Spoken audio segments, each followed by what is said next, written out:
Just record and start. Wait. Can you record this right now? Okay.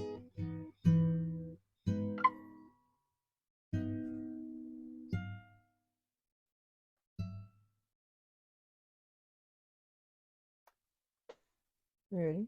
Yeah, I'm ready. Oh, okay. So today we wanted to talk about the 17th Amendment. That is, Oh. do you talk to the senators, the U.S. senators, about that at all? I didn't just talk to the U.S. senators about it. I mean, to the U.S. Senate candidates Yeah. about it, but I Yeah. also talked to the gubernatorial candidates too, Mm. Oh, and the state legislative. representatives. Yeah, because I mean, like, it's a really important. I mean, why would they act independently of Yeah. each other? Well, so let's get to the whakapapa, the genealogy of the 17th Amendment. So this Okay. is a question that comes up with U.S. senators a lot. Um, so what is the 17th Amendment? So let's just go there really quick and I'll just read it. So 17th Amendment was ratified in 1913 during Wilson's administration. I just always have to bring that up because I just do not like him as a president. um, but I think you were saying that this was something that came from the states, so it wasn't something that started in Congress. It came from the states. So, okay, 17th Amendment.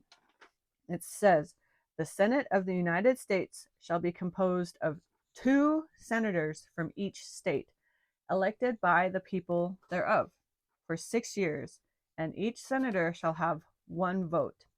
The electors in each state shall have the qualifications requisite for electors of the most numerous branch of the state legislatures. So can you say that in English? So, the Senate of the United States will be made up of 2 senators from each state. So we have 50 states. Each state has 2 senators. So U.S. senators, not U.S. state senators. senators. Sorry, yes, U.S. senators. What's the difference between the two? So a U.S. senator represents the entire state, while your state senator represents a Senate district within your in the state. state? Yeah. Yeah. And that's something to really just make a mental note of just noticing the difference between if somebody says U.S. congressman, U.S. senator, U.S. House rep, they're talking about elected officials on the federal level. So those people will be representing us in D.C. versus state. So state Senate, state House representatives, those legislators are representing us in our states, in your own respective state. So Your own Senate district. yes, And yes, sorry. they don't necessarily go to DC. I'm sure they probably would, but I mean, like on a trip or something, or if they have to go visit something, but they do their legislative work at the state capitol Mm-hmm. in the state. Mm-hmm. Mm-hmm. So So, reading the 17th Amendment again. okay, the Senate of the United States shall be composed of 2 senators from each state, Okay. elected by the people thereof. Okay. And the people thereof are the the people of the state. Okay. What does Article 1, Section 3 say? Wait, do you want me to go there or do you want me to finish reading this? Oh, is that okay if you want to? Okay, so let me just finish reading this part really quick. Um, so elected by the people thereof for 6 years, and each senator shall have 1 vote. And the electors in each state. What is an elector? What is an elector? An elector is, my understanding is the elector is basically the candidate Okay. running for office. So the electors in each state, so in this situation, it would be a U.S. Senate candidate, shall have the qualifications requisite for electors of the most numerous branch of the state legislatures. Let me say that again. Shall have the qualifications requisite for electors of the most numerous branch of the state legislators. Okay, so let's get to Article 1, Section 3 of the U.S. Constitution. Okay, are you ready? Mm. The Senate. So the 17th Amendment was passed or was ratified in 1913. So Article 1, Section 3 came before the 17th Amendment, and the Constitution was ratified in 1787. Mm. Okay, so long time before 1913. So originally, this is what was said about electing senators, U.S. senators. The Senate of the United States shall be composed of 2 senators from each state. So it says the same thing. But here's the difference. It says chosen by the legislature thereof for 6 years, and each senator shall have 1 vote. So what does that mean to you? So I just want to, well, before that, just really quickly. So Article 1, Section 3 says basically the same thing, except that you'll have 2 senators from each state, and the state legislatures, Are the ones not the that elect people, them? Yeah. not the people, will elect the senators. The 17th Amendment says there Or will be 2 appointed, senators. yeah. There will be 2 senators, but the people will elect the senators. I don't know if I'm stating that very clearly. You want to try it again? So basically, the difference between what the 17th Amendment did was it changed Right. the state legislators. Instead of the state legislators voting for the senators, now the people of the state vote for the U.S. senators. Sorry, I'm getting a lot of my verbiage mixed up there. Hopefully that makes sense. Okay. So what's the difference between the two? Between the Article 1, Section 3 and the 17th Amendment. So 17th Amendment gave the people the right to vote for the U.S. senators instead of our state legislatures. Is there a problem with that? I think that there is. What is it? What are some of the problems? So, well, and this is an interesting, I was thinking about this over the past day. So years and years ago, my sister would bring up 17th Amendment all the time, and just I remember you even vetted a candidate I did. who was running for office and asked them about the 17th Amendment. I didn't just ask her about, well, she was running for, I think she was running for House. I can't remember. I don't know if it was House or Senate for Congress. And she, I asked her, so what will you do about the 16th and the 17th Amendment? And her response was, well, I'll only be a freshman senator, so I don't think that there's much that I can do. And I was like, well, I can't vote for you then, because Senator Mike Lee, who was also a freshman senator, was doing a lot at that time. He was doing a lot of good for our state and for our country. And she was just saying, yeah, I think I'll just be a freshman senator. And I said, and I told her to her face, I said, I cannot vote for you then, because you think you have to wait until you have an opportunity to do good. I'm sorry. I told her I wasn't going to be voting for her to her face, and I think she dropped out. But I think I remember that she didn't really understand the 17th Amendment either. So, so years and years ago, my sister has always been staunch about repealing the 17th Amendment. So repealing, taking it back. Yeah. And one thing that I learned about amendments, you can't just in order to repeal an amendment of our Constitution, you have to repeal it. You can't just, like, if you repeal it, it doesn't take it off the books. It becomes an amendment in and of itself. Like, so there'll be an amendment to the 17th Amendment. Yeah. Okay. Yeah. So it'd be like the 28th Amendment. Yes. Okay. Yes. If they were ever to repeal it. Yeah, and that makes sense because when they had the liquor prohibition, they passed that amendment. They had to ratify another amendment to repeal that. Okay, so years ago, my sister was all about the 17th Amendment, and I just pushed back really hard whenever she would bring it up because it didn't make sense to me. So I was like, okay, the people can vote. We get to vote directly for our U.S. senator. Like, how does that not sound sound? How isn't that better? I get to represent myself in voting for them directly?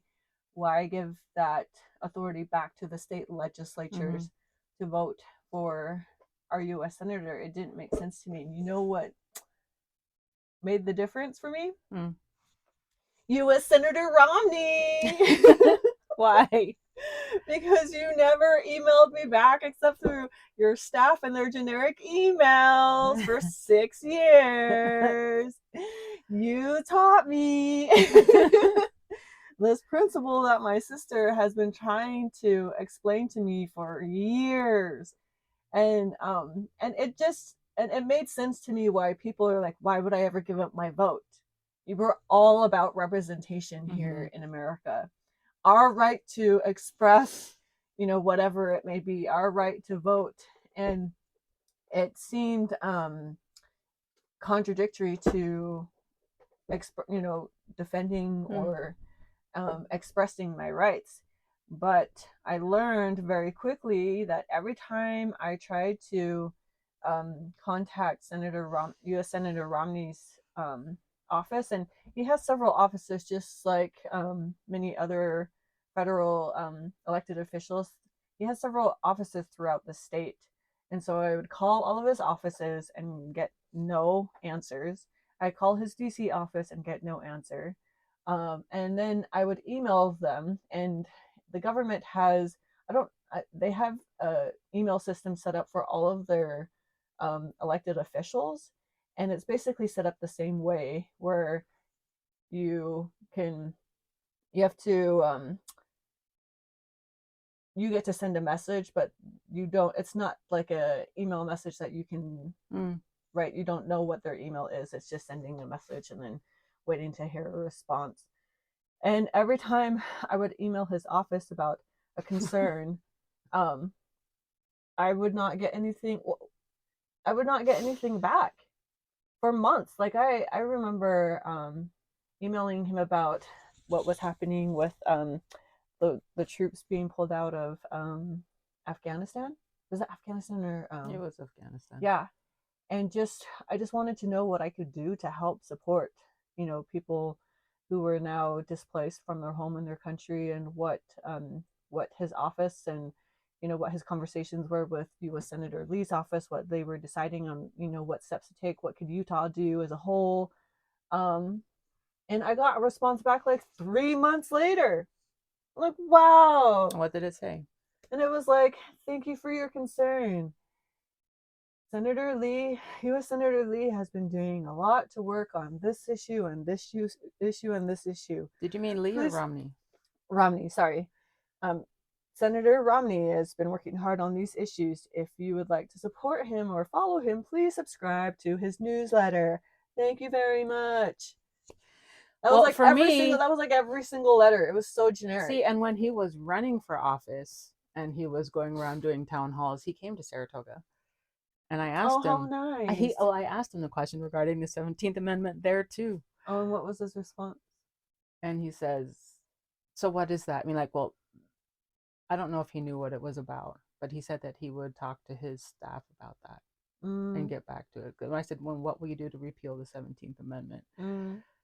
And it's like, "I'll get my people on it. We'll contact your people. My people will contact your people." Yeah. Also, in 2008, when Orrin Hatch was the senator, there was the bank, there were the bailouts, remember?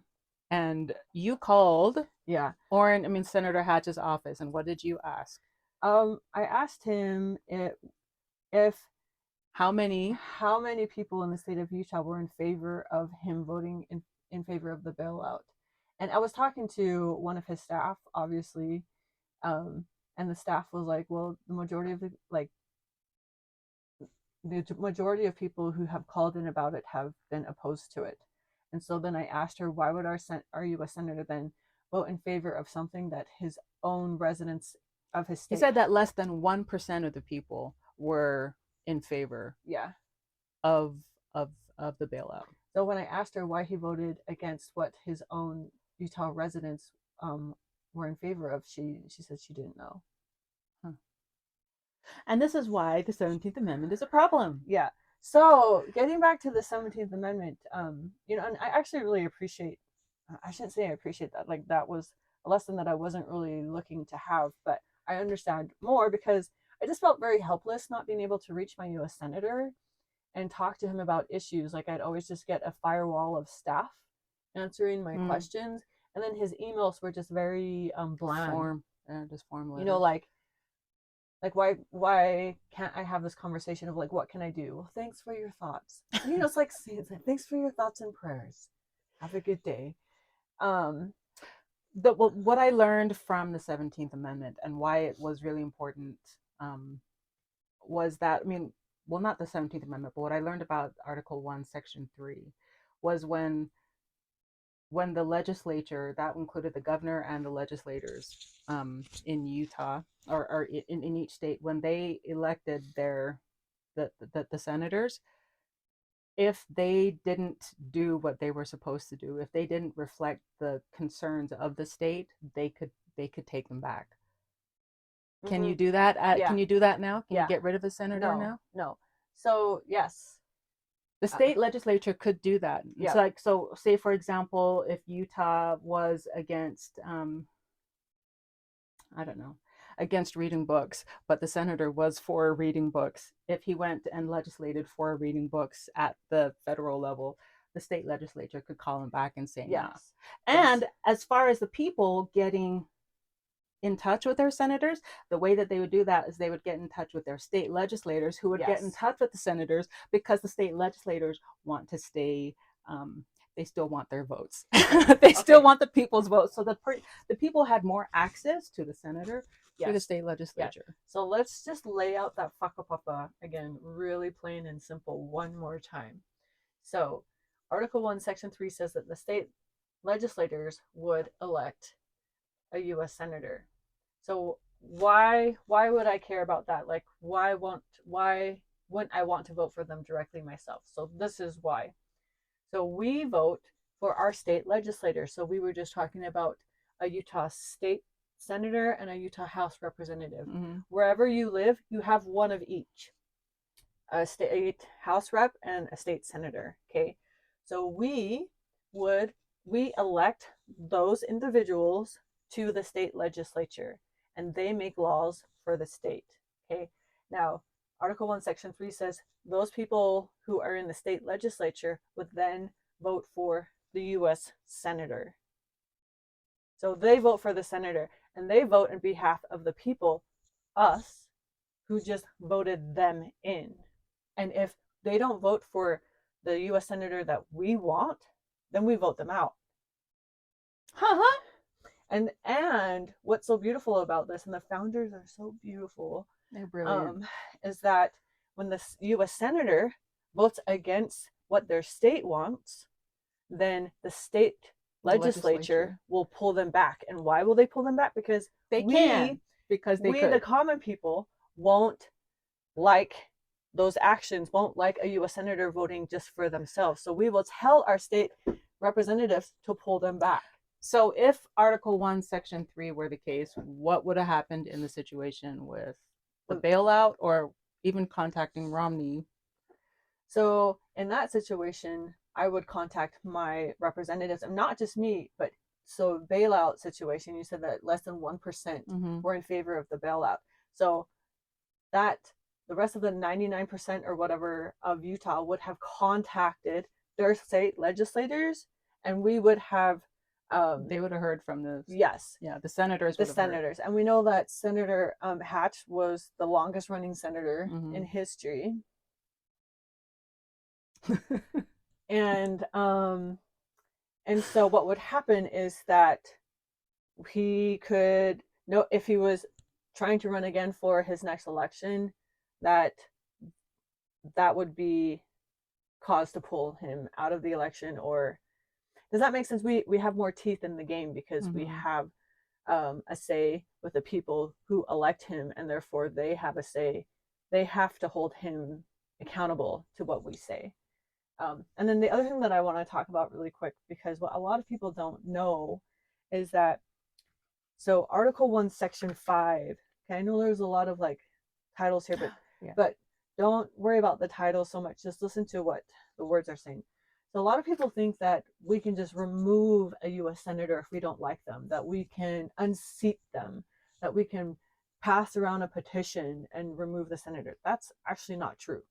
So the Constitution already outlines the removal of a member of the Senate and the House of Representatives. So Article 1, Section 5 says, paragraph 2, if you're following, says each house, so meaning the Senate or the House of Representatives, At the federal level.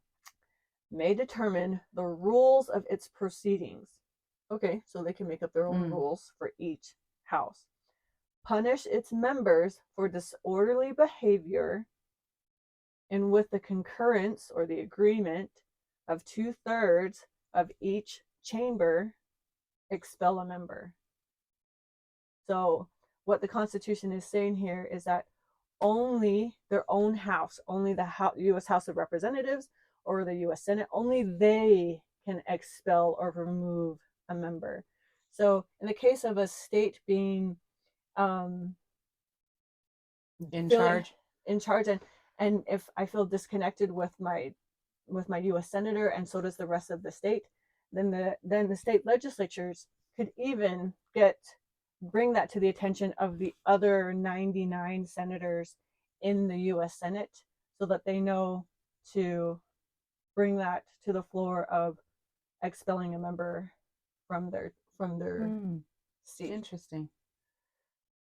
Yeah. So, anyways, that's interesting. But I mean, like, so as a result of the people voting because of the 17th Amendment, do we have that check? Does the state have that so check? now that the people are voting for the U.S. senator instead of the state legislatures, now we have people just voting of their own accord, not in representation of the entire state, and they can do that for 6 years without, or 50 years, depending on how long they're in. Yeah.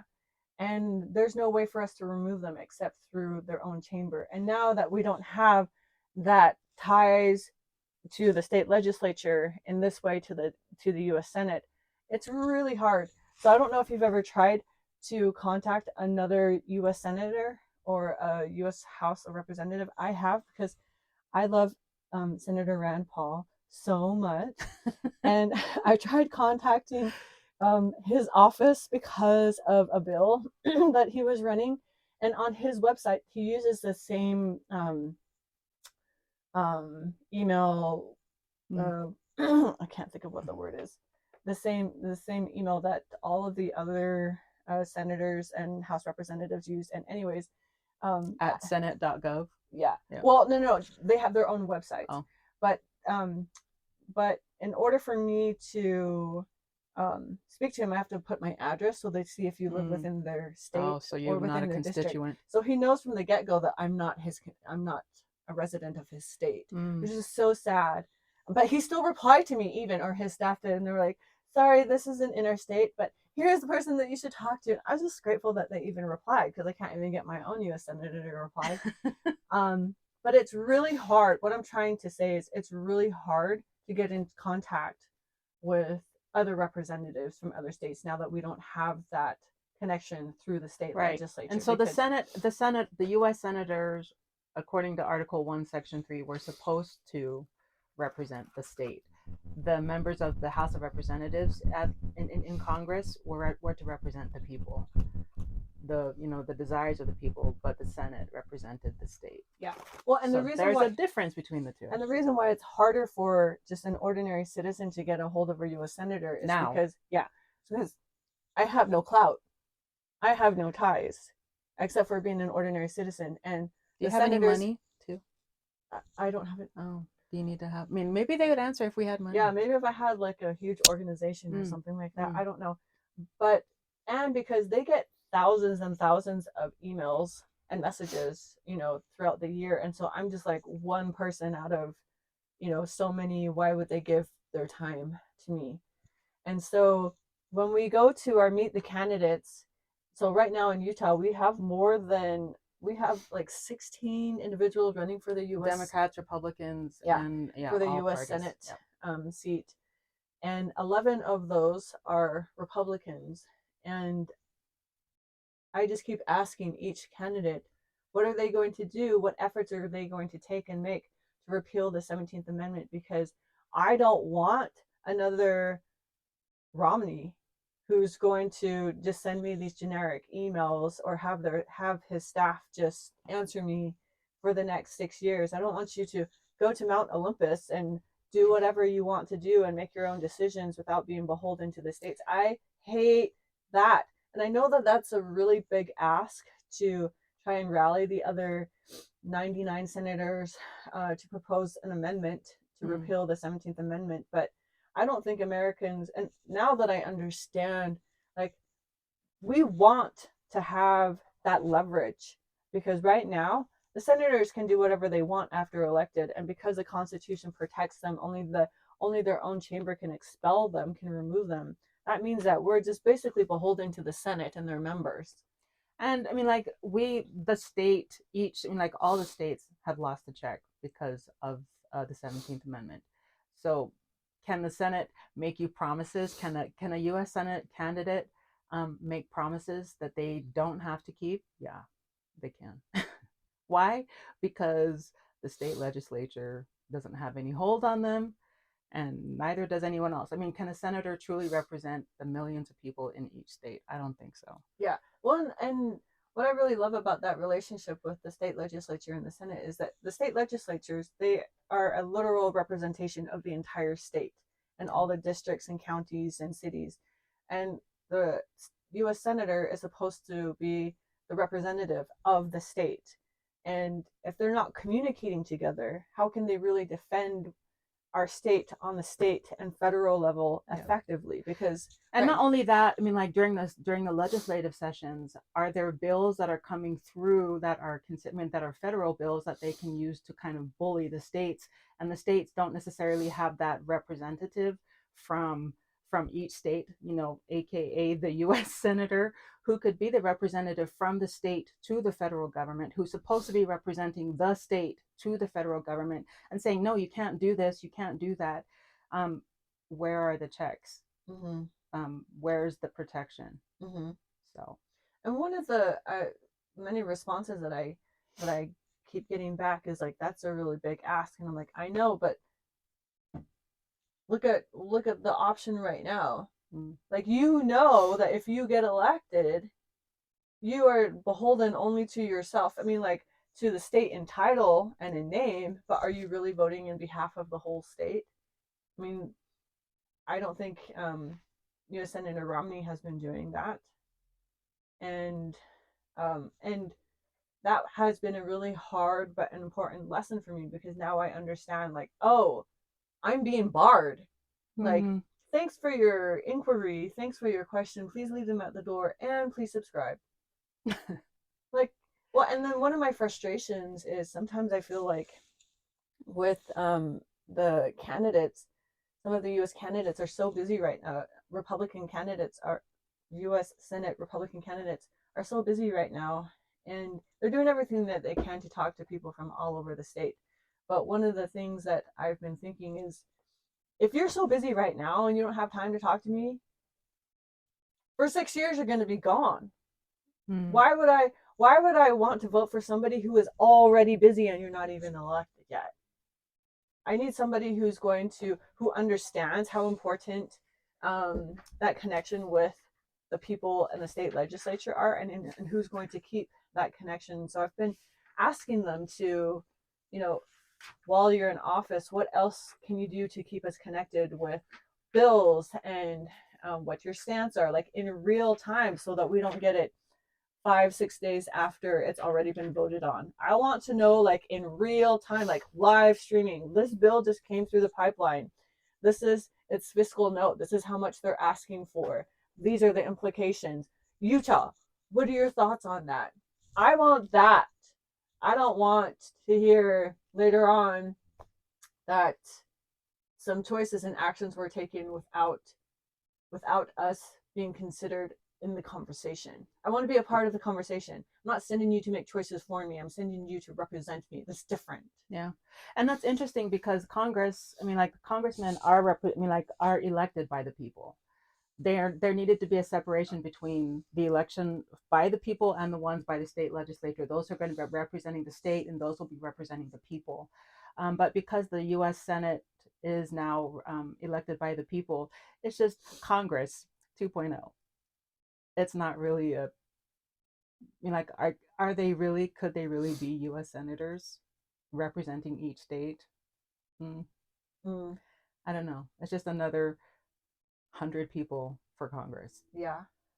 So just a lot of stuff to think about, but I really appreciate that you didn't give up on the I 17th still Amendment. haven't given up. Yeah. Well, but also just like even on me, because it just did not make sense in my head. Like, why would I want to give up my vote and give it Yeah. to the state legislature? Like, I already like kind of not really trust them. Yep. You know, why would I put trust in politicians to vote for another politician that doesn't seem sound?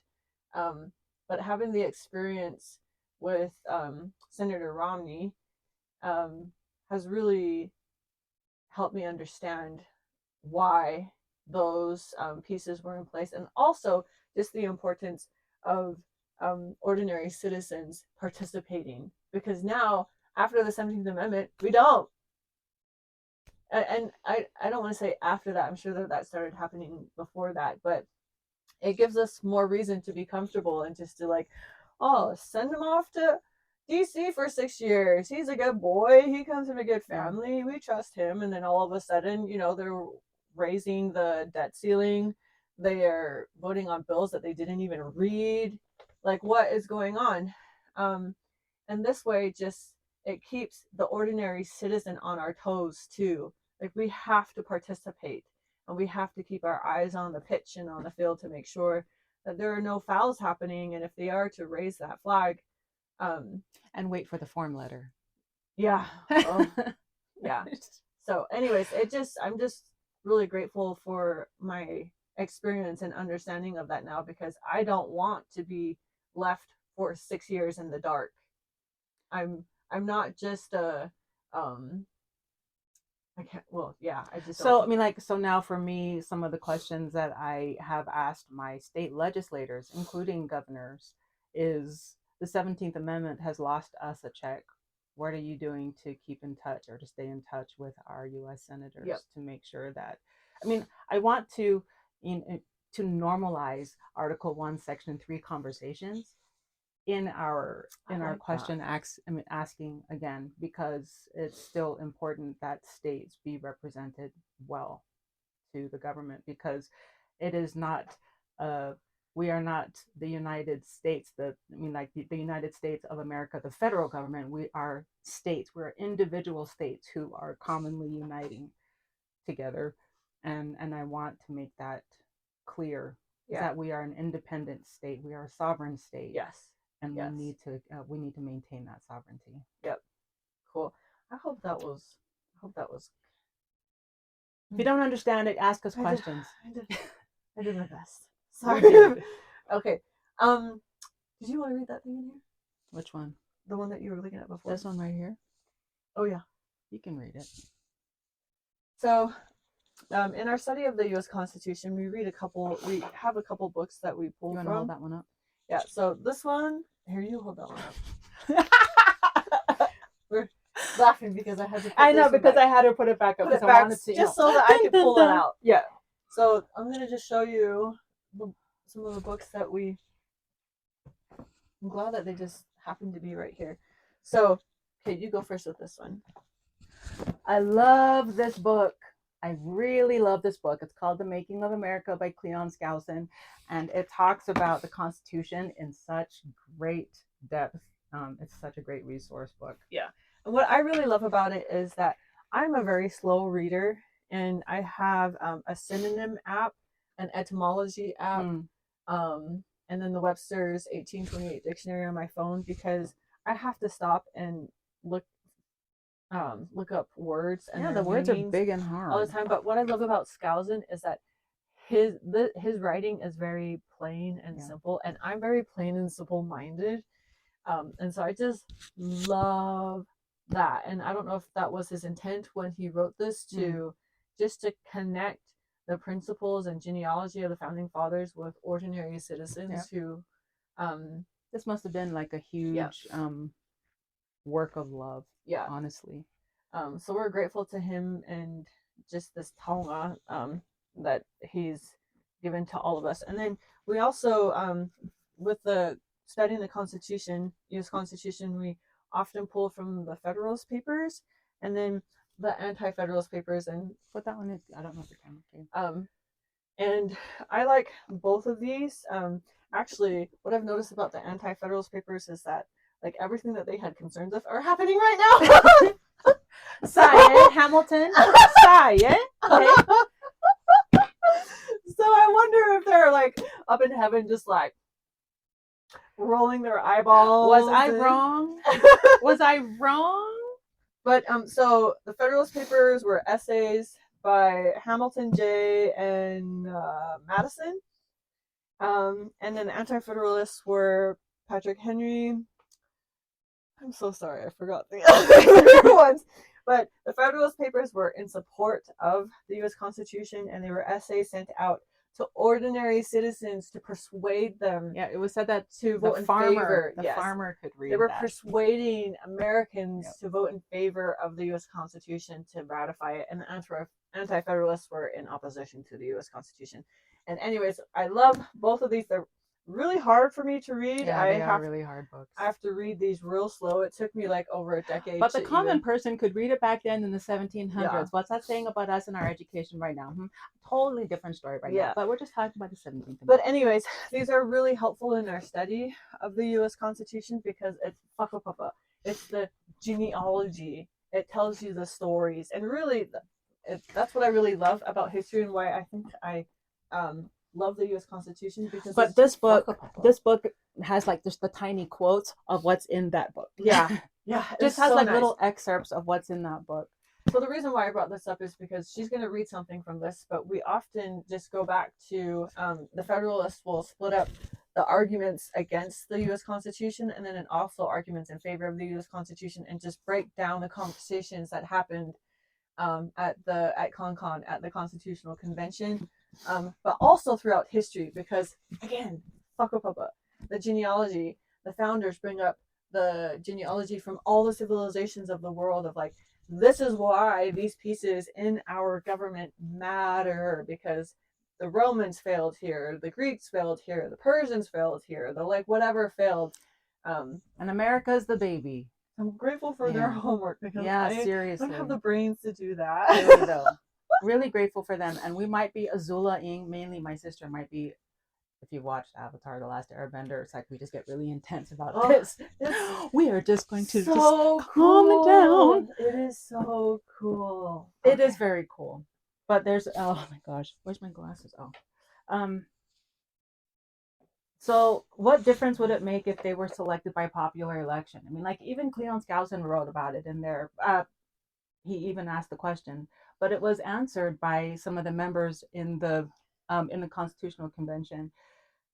Someone said the opposed elections by the people in districts as not likely to produce such fit men as elections by the state legislature. So the state legislature would have elected fit people.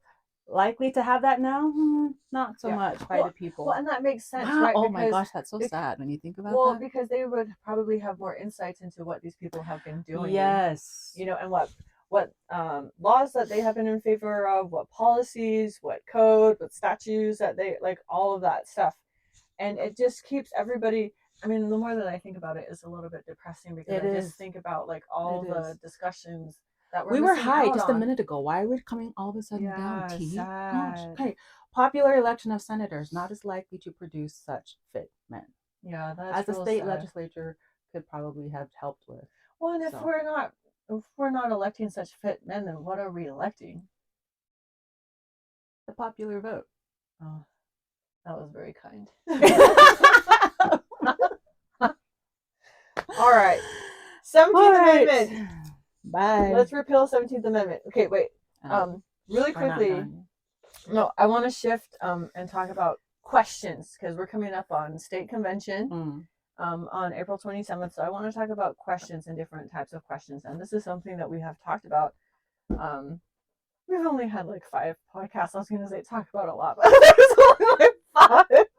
Anyways, and I just want to talk about like why do I'm trying to figure out how to invite ordinary citizens to invite or to ask questions, and to ask questions that have meaning to you, that have whakapapa, that have that genealogy back to the soil, back to principle.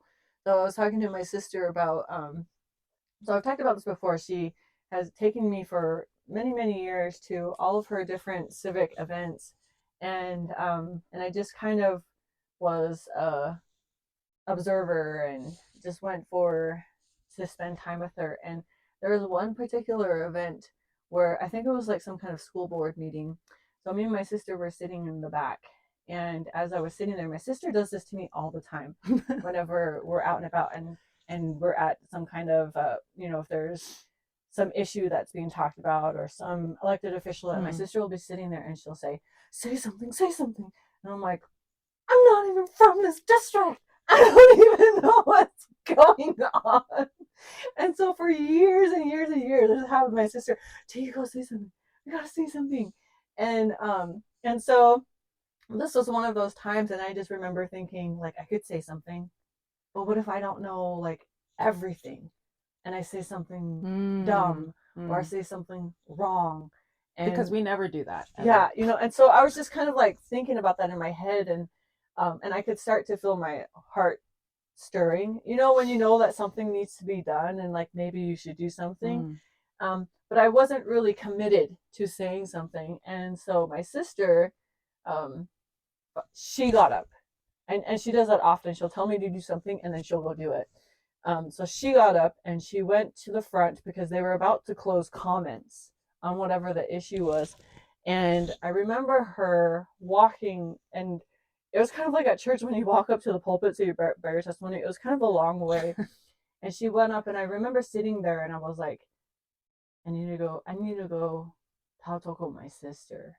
Like, I need to go and do something. And I was just still battling with, like, but I don't know what to say. And I don't know, like, everything that's going on. And what if I say the wrong things? Or what if I even hurt the cause? And finally, I just decided to go up. So I went up and I sat next to my sister. And then my sister spoke. And then right after my sister spoke, they closed comment. Oh. So even though I had gone up, they had already closed comment after her. So I had gone up only to be told that I couldn't say anything. And I had missed that window to say something. And I just remember feeling like I missed something really important. And it wasn't necessarily like the words that I was going to say, but I missed doing the right thing. Because I knew that what my sister was doing was the right thing.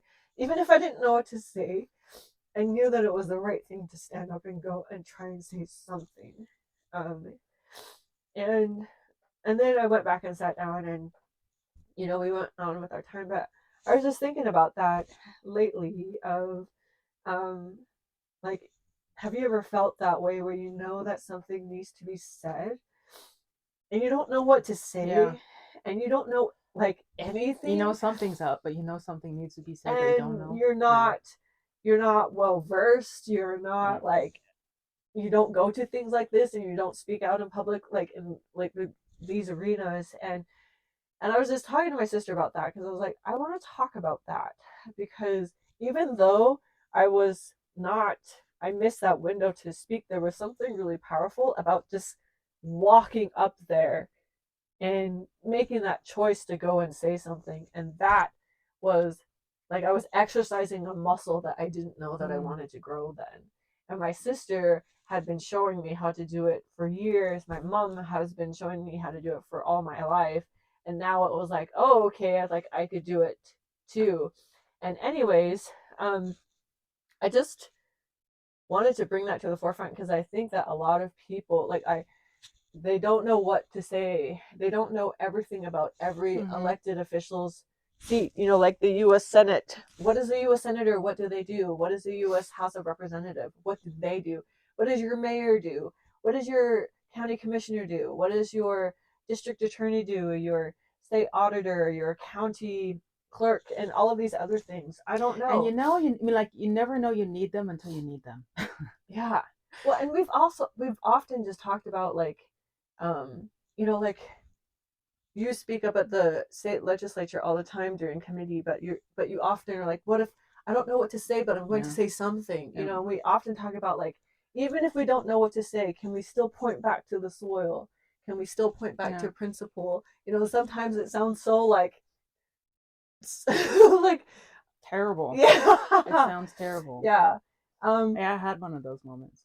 So what kinds of questions well, and maybe that was just the thought, was Mm. just like to invite people to question, and questions, asking questions is a muscle to Yeah. exercise. Not only that, but I find that, like, when you go to state legislature, when you listen to the things that are being discussed, and when you listen to the comments that people are giving, the public comments that are given, you find yourself feeling something. There is no doubt that you'll find something there, and you're like, oh, I do have a feeling about this. I do have a thought about this. It may not be said well, but it does still need to be said. I'm gonna switch right off. You're wearing a t-shirt. Oh, Can you explain Ngai Tuhoi and why that you're gonna matters? make me I cry. know.